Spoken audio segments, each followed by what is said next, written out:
स्वागत है आपका हमारे स्कैरी स्टोरी RRR में, जहां हम आपके लिए डरावनी कहानियां, भूत प्रेत के किस्से और अनजान जगहों के रहस्य लेकर आते हैं।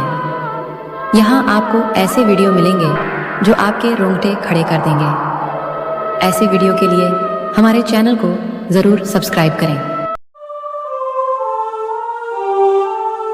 पिछले भाग में आपने देखा कि मुखिया की बेटी कमलेश्वरी, जिसे प्यार से सभी कमला कहा करते थे, उसकी शादी एक बहुत बड़े घराने के लड़के कुलदीप से तय होती है। घर में शादी की रस्में चल रही होती है कि अचानक एक के बाद एक अपशगुन होने लगते हैं। कभी कमला के शादी के जोड़े में रखी चूड़ियां लाल से काली हो जाती है, तो कभी शगुन की हल्दी लगाने से कमला लहूलुहान हो जाती है।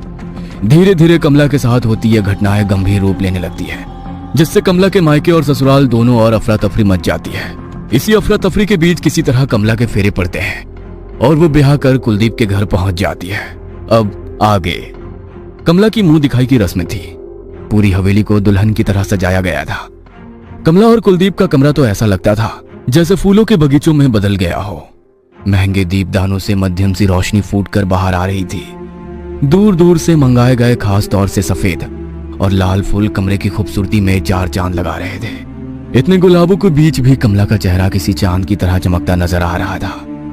सब कुछ बिल्कुल वैसा ही सामान्य था जैसे कि किसी भी घर में दुल्हन के आने के बाद हुआ करता है। पूरे घर में खुशी की लहर दौड़ गई थी। कुलदीप और कमला के नए जीवन की सुखद शुरुआत हो चुकी थी। धीरे धीरे एक सप्ताह बीतने को आया था। कमला के हाव भाव व्यवहार एकदम सामान्य था। शशि और कुलदीप शादी के दौरान हुई घटनाओं को एक बुरा सपना समझकर भूलने ही लगे थे कि एक दिन रात के तकरीबन 2 बजे का समय था। कुलदीप की आंखें खुली तो उसे एहसास हुआ कमला अपने बिस्तर पर नहीं है। कुलदीप बिस्तर पर लेटे लेटे कुछ मिनट तक कमला के आने का इंतजार करता है, लेकिन कमला की कोई आहट उसे सुनाई नहीं देती। चिंता की लकीरें अब कुलदीप के माथे पर दिखाई देने लगी थी। कुलदीप अपने बिस्तर से उतरकर पहले बाथरूम का दरवाजा खोलकर देखता है। बाथरूम बिल्कुल खाली पड़ा हुआ था। अब तो कुलदीप को और भी घबराहट होने लगी। कमरे का दरवाजा भी अंदर से बंद था। इसका मतलब कमला कमरे से बाहर नहीं गई थी। बहुत ध्यान से सुनने पर कुलदीप को एक अजीब सी धीमी धीमी गुनगुनाहट सुनाई पड़ने लगती है। कुलदीप धीमे कदमों से उस आवाज की ओर बढ़ता है और धड़ाम से कमरे से बालकनी तक जाने वाला दरवाजा खोल देता है। बाहर का नजारा देखकर कुलदीप का कलेजा उछलकर उसके मुंह को आ गया था।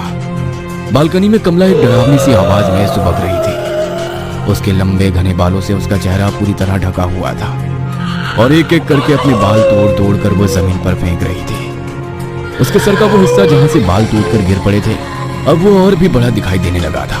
कमला, ये क्या कर रही हो? रो क्यों रही हो? क्या हुआ है तुम्हें? कमला! कुलदीप के झिंझोड़ने के कारण कमला एक पल को बिल्कुल शांत हो जाती है, लेकिन अगले ही पल वो अपना सर पकड़कर जोर जोर से रोने लगती है। कुलदीप को कुछ सूझ नहीं रहा था कि वो करे तो क्या करे। वो दौड़ता हुआ जाता है और अपनी माँ को लेकर ऊपर आ जाता है। हे भगवान, ये क्या हो गया इसको? ये क्या किया इसने? चलो कमला बेटा, अंदर चलो। शशि जैसे ही उसके सर के नजदीक जाती है, कमला का सर देखकर उसकी चीख निकल जाती है। कमला के नोचे हुए बालों के स्थान पर सर से खून रिस रहा था और वो जगह जहां पर शादी के दिन बाल झड़ गए थे, वहां पर कीड़े रेंग रहे थे। कुलदीप, ये क्या हो रहा है बेटा इसे? मेरा तो दिमाग ही काम नहीं कर रहा। अरे कल तक तो एकदम भली चंगी थी, अब अचानक ये क्या हालत हो गई है इसकी? पता नहीं माँ, जब सोई तब तो एकदम ठीक थी। पता नहीं कब रात में उठकर यहाँ बैठ गई और तब से ही अपने बाल नोच नोच कर फेंक रही है। ऐसा करते हैं इसे किसी डॉक्टर को दिखा लेते हैं। मुझे इसकी मानसिक हालत ठीक नहीं लग रही है। बेटा, मानसिक रोगी के सर में ऐसे रातों रात कीड़े नहीं पड़ जाते हैं। ये सब मुझे तो कुछ और ही लग रहा है। कमला अपना सर पकड़ के जोर जोर से चीख चीख कर रो रही थी, जिसे देखकर शशि और कुलदीप के हाथ पैर ढीले पड़ रहे थे। बहुत दर्द हो रहा है, कोई बचाओ मुझे। इसे बहुत तकलीफ हो रही है माँ, आप डॉक्टर को बुलाइए ना, कहीं इसे कुछ हो ना जाए। बेटा, इतनी रात गए कौन मिलेगा? रात के 2 बज रहे हैं। वैसे भी हमारी हवेली से शहर की तरफ जाने में बीच में जंगल पड़ता है। इस समय कहाँ जंगलों में भटकेंगे हम लोग? हम कल उसे लेकर चलते हैं। अभी तू कोशिश कर कि किसी तरह ये सो जाए बस। कमला उठकर फिर से कहीं चली ना जाए, इसलिए कुलदीप उसके पैरों के पास बैठा बस एकटक उसे ही निहार रहा था। कमला की आंखें नींद से बोझिल हो रही थी। कुछ ही देर में कमला गहरी नींद में चली जाती है। कमला के सोने के बाद कुलदीप की भी आंख लग जाती है। कुछ ही देर के बाद अचानक ही कुलदीप की आंख खुलती है तो वो देखता है कमला छत पर लगे पंखे पर बैठी हुई है। कमला, वहां क्या कर रही हो तुम? वहां चढ़ी कैसे तुम? कमला कुलदीप की बात सुनकर एक नजर उसकी ओर देखती है और फिर भयानक तरीके से कमरे की दीवार पर चलने लगती है। नीचे उतरकर वो कुलदीप की ओर देखकर एक अमानवीय हंसी हंसती है और जोरदार आवाज में चीखने लगती है। खाना, मुझे खाना चाहिए, बहुत भूख लगी है, मांस खाना है मुझे, कच्चा मांस। कमला की बात सुनकर कुलदीप एक बार फिर अपनी माँ को आवाज लगाता है। हे भगवान, ये सब क्या हो रहा है? कुलदीप बेटा, जाओ, जो ये मांग रही है इसके लिए लेकर आओ। माँ की बात सुनकर कुलदीप दौड़ते हुए नीचे जाता है और नौकर से कहकर कच्चा मांस और मोटी रस्सी लेकर वापस कमरे में लौट आता है। ये लो कमला, मांस खाओ। थाली में रखे हुए मांस को देखकर कमला उसकी सुगंध लेते हुए जानवरों की तरह लपक कर थाली की ओर आती है और एक रहस्यमयी सी मुस्कान बिखेर कर दोनों हाथों से उठाकर मांस खाने लगती है। कमला को मांस खाता देखकर मौका पाकर कुलदीप पीछे से उसे रस्सी से जकड़ लेता है। माँ, जल्दी बांधो इसे, ये कुछ भी कर सकती है, सिर्फ हमें इससे खतरा नहीं है, ये खुद को भी नुकसान पहुंचा सकती है। ये हमारी कमला नहीं है, कुछ बहुत गलत हो रहा है इसके साथ। कुलदीप और उसकी माँ शशि कमला को रस्सी से बांधकर लाकर पलंग पर लिटा देते हैं। अब जब तक हमारे घर का शुद्धिकरण नहीं हो जाता तब तक इसे यहीं बंधा रहने दो। सुबह 5 बजे ही शशि ने 2 नौकरों को बड़े पंडित को लाने के लिए भेज दिया था। देखिए पंडित जी, हमें नहीं पता हमारे घर पर ये कौन सी मुसीबत आई है। हम बस इतना जानते हैं कि अपने जीते जी अपने बेटे बहू का जीवन खराब नहीं होने देंगे हम।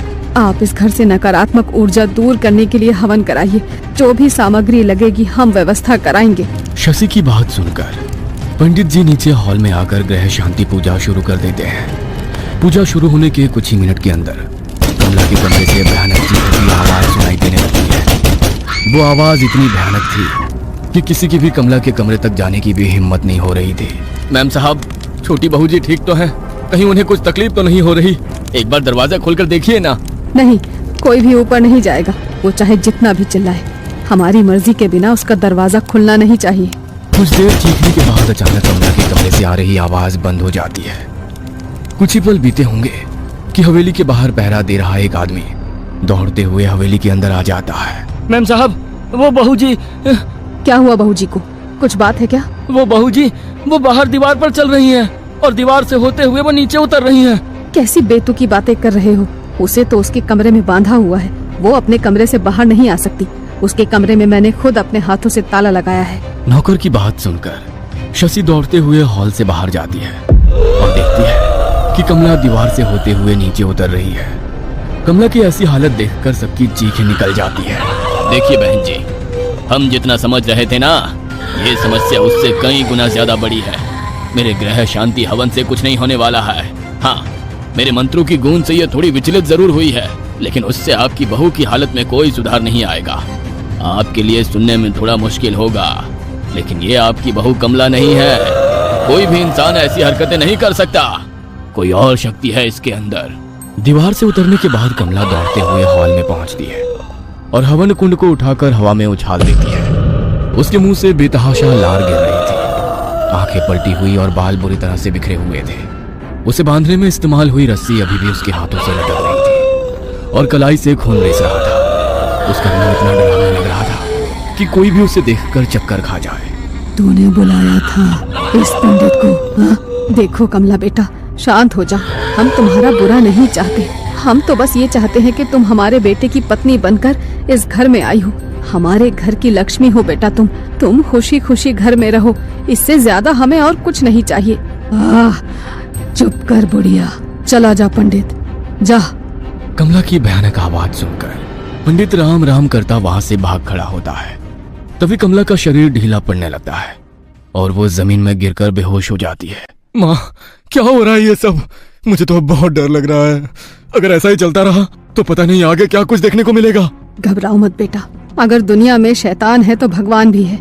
मैं कल ही शमशान वाले बाबा को खबर कराती हूँ, अब वही हमारी समस्या का समाधान करेंगे। शशि, तुम कुलदीप के साथ घर पर ही रुको, मैं जाता हूँ और जाकर बाबा को सारी बात बताकर यहाँ लाने की कोशिश करता हूँ। अखिलेश जब शमशान घाट पहुंचा तो दोपहर के तकरीबन 2 बजे होंगे। बाबा अपनी कुटिया में नहीं थे। उसने देखा बाहर खुले जगह में अग्नि जल रही थी और बाबा आंखें बंद किए उसके सामने बैठे थे।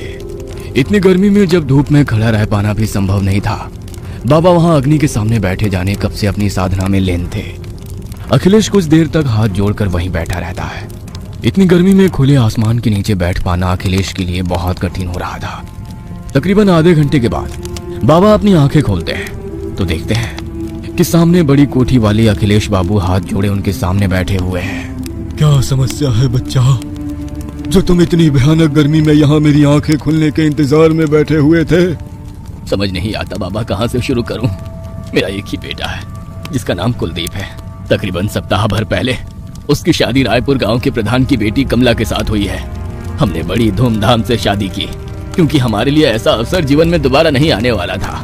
किंतु जाने हमसे ऐसी क्या भूल हो गई कि जिस दिन से ब्याह की रस्में शुरू हुई है, हमारी बहू के साथ एक के बाद एक अपशगुन होते जा रहे हैं। पहले तो हमें लगा कि शायद शादी के बाद हम ग्रह शांति हवन करेंगे तो उससे सब कुछ ठीक हो जाएगा, लेकिन हम गलत थे। शादी के बाद तो मेरी बहू कमला की हालत और भी खराब हो गई। ऐसा लग रहा है जैसे वो अपने आप में ही नहीं है, किसी ने उसके पूरे शरीर पर कब्जा कर लिया हो। अखिलेश अभी तक हुई सारी घटनाएं बाबा को सुनाता है। तुम्हारी बहू जरूर किसी प्रेत के वश में है, लेकिन मैं अभी तुम्हारी कोई मदद नहीं कर पाऊंगा। उसके लिए पहले मुझे तुम्हारे घर आना होगा। अभी मैं एक साधना कर रहा हूँ। अगले 24 घंटे तक मैं अपना साधना छोड़कर हिल भी नहीं सकता। हाँ, इतना वादा करता हूँ कि मेरी साधना खत्म होने के बाद मैं तुम्हारी समस्या को हल करने का प्रयास जरूर करूंगा। अभी तो मैं तुम्हारे साथ नहीं आ सकता, हाँ, लेकिन तुम्हारी इतनी मदद जरूर कर सकता हूँ। ये लो, ये अभिमंत्रित जल है। किसी भी दुष्ट आत्मा या शैतानी शक्ति के ऊपर इसकी एक बूंद भी पड़े तो वो तुम्हें नुकसान नहीं पहुंचा पाएगी। इसे अपने पास रखो। जब तक मैं तुम्हारे घर आकर सारी स्थिति को भाप नहीं लेता, तब तक ये जल ही तुम्हारी रक्षा करेगा। जाओ, कल्याण हो। अखिलेश बाबा का दिया हुआ जल लेकर वापस अपने घर की ओर लौट जाता है। ये कहानी आपको अच्छी लगी हो तो हमें सब्सक्राइब करें, हमारा इंस्टाग्राम और फेसबुक पेज जरूर फॉलो करें। और हाँ दोस्तों, सब्सक्राइब करना भूलना मत।